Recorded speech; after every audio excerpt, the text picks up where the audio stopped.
तो आज की क्लास में हम व्हाइल लूप के बारे में जानेंगे। मैं आपको फिर से एक बार बता दूं कि हमारे पास तीन विंडो यहाँ पर ओपन है। पहला है XAMPP का कंट्रोल पैनल, और कंट्रोल पैनल आप देख रहे हैं यहाँ पर XAMPP का अपाचे सर्वर और MySQL जो है वो रन कर रहा है। प्रोसेस आईडी और पोर्ट नंबर को उसने क्वेरी करके रखा है।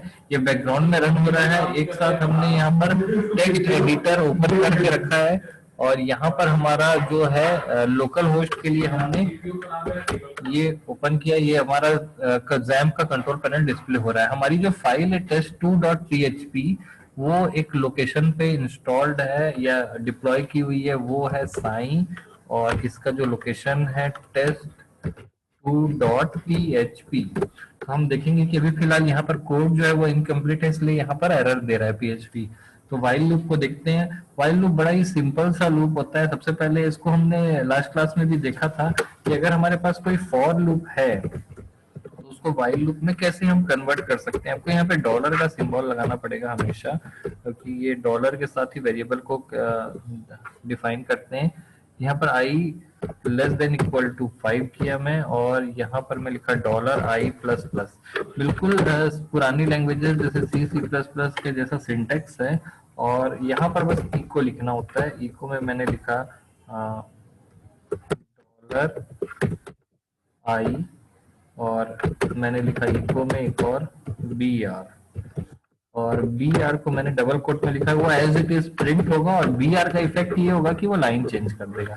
तो ये मेरा कोड है जो कि फॉर लूप में था, और हमने लास्ट क्लास में फॉर लूप से ऐसा कोड करके रखा है, ये हम सीख चुके हैं। तो हम जानते हैं कि फॉर लूप को व्हाइल लूप में कैसे कन्वर्ट करते हैं। तो फॉर को व्हाइल में कन्वर्ट करने का बड़ा ही सिंपल सा तरीका है। इसमें तीन चेंजेस करने होते हैं। फॉर मिटा के लिखिए आप व्हाइल, और आपका जो ये वाला स्टेटमेंट है, इसको जो स्टार्टिंग कंडीशन है उसको हम ले जाते हैं ऊपर, हमने पहले भी देख रखा है।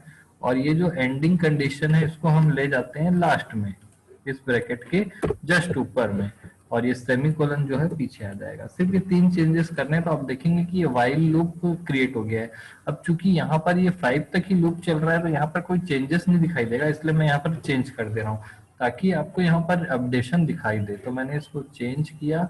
चूंकि हमारा XAMPP सर्वर रन कर रहा है बैकग्राउंड में, मैं फिर से दिखा रहा हूँ कि XAMPP सर्वर हमारा D ड्राइव में रन कर रहा है, इसकी लोकेशन है। और यहाँ पर स्टेटस देखिए, ये रनिंग स्टेटस में है।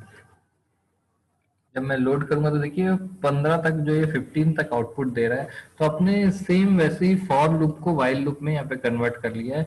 कोई भी ऐसा प्रोग्राम जो आप फॉर लूप में बनाए हैं उसको व्हाइल लूप में ऐसा कन्वर्ट कर सकते हैं।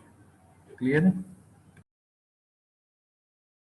यहाँ पर हम देख पा रहे हैं कि PHP में व्हाइल लूप का जो सिंटेक्स होता है वो कुछ इस तरीके से दिया हुआ है। यहाँ पर हमको ऊपर में इनिशियलाइजेशन करना होता है, और कंडीशन यहाँ दी गई होती है, ये टेस्ट कंडीशन कहलाती है। क्लियर है?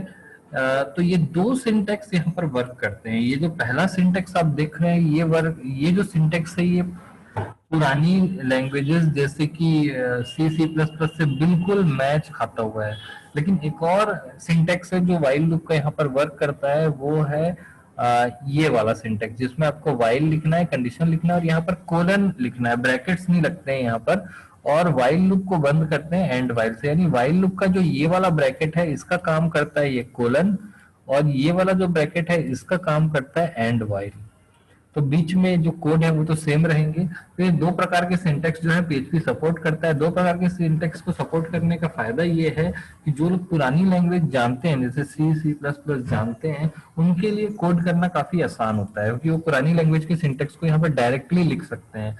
लेकिन जो लोग डायरेक्टली PHP पढ़ रहे हैं वो इस सिंटेक्स को भी फॉलो कर सकते हैं। तो दोनों सिंटेक्स जो है अवेलेबल है, पुराना सिंटेक्स भी और ये भी, आप दोनों को यहाँ पर लिख सकते हैं। क्लियर?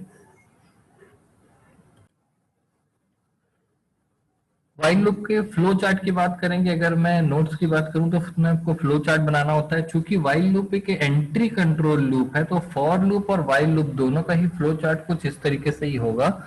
यहाँ पर आपके लूप में एंट्री होती है, उसके बाद कंडीशन चेक होती है।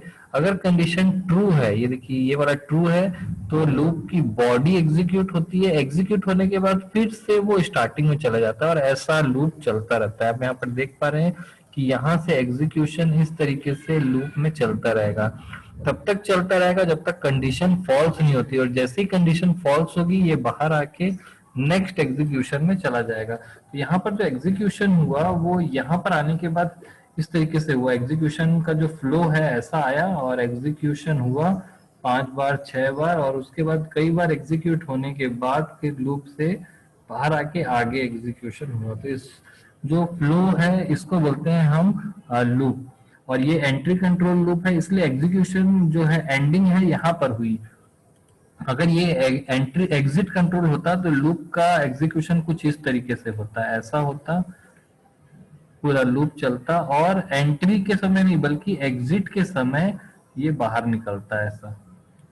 तो इस तरीके से ये एग्जिट कंट्रोल लूप होता है, और ये एंट्री कंट्रोल, ये लूप की एंट्री है वहां पर कंट्रोलिंग होती है, देखिए ऐसा बाहर निकलता है उसमें और इसमें ऐसा निकलता है। तो इस तरीके से फॉर लूप का जो फ्लो चार्ट होगा वो भी यही होगा, क्योंकि वो ये जो फ्लो चार्ट है वो किसी लूप के स्ट्रक्चर पे डिपेंड करता है, न कि उसके सिंटेक्स पे। तो यहाँ पर हम देख रहे हैं कि दो फॉर लूप और वाइल लूप दोनों ही एंट्री कंट्रोल लूप है, इसलिए दोनों का फ्लो चार्ट ये होगा। पीएचपी में हमने भी एक कोड भी देखा जिसमें हमने वाइल लूप में कोड लिखा था, और यहाँ पर एक एग्जांपल में भी आप देख पा रहे हैं कि एक कोड लिखा हुआ है पीएचपी में, और इसमें 1 से लेकर के 10 तक की गिनती प्रिंट कराई गई है, और ये बी आर के साथ प्रिंट कराया गया है ताकि वो 1 से लेकर 10 तक का आपको आउटपुट यहाँ पर दे देगा। ये सिंपल प्रोग्राम हमने अभी करके भी देखा, और इसका आउटपुट भी आप यहाँ पर देख पा रहे हैं कि आउटपुट भी है, और हम इसको भी करके देख चुके हैं। ऐसे ही आप अल्टरनेटिव एग्जांपल में देख सकते हैं कि यहाँ पर जो वाइल लूप लिखा है ये दूसरे सिंटेक्स को फॉलो करते हुए बनाया गया है। यहाँ पर ये कोलन लगा है, ब्रैकेट्स नहीं है, और एंड वाइल लगा हुआ है। आउटपुट में कोई ज्यादा चेंजेस नहीं आएगा। तो दोनों सिंटेक्स का जो आउटपुट है वो बिल्कुल सेम है, और दोनों ही सिंटेक्स जो है वो अलाउड है, यानी कि आप दोनों सिंटेक्स पीएचपी में कर सकते हैं। तो एग्जाम में अगर क्वेश्चन आता है वाइल लूप, तो ये वाला सिंटेक्स लिखने पर निश्चित सी बात है आपको ज्यादा मार्क्स मिलेंगे, और इफेक्ट पड़ेगा कि आपने एडिशनल सिंटेक्स भी देख रखा है।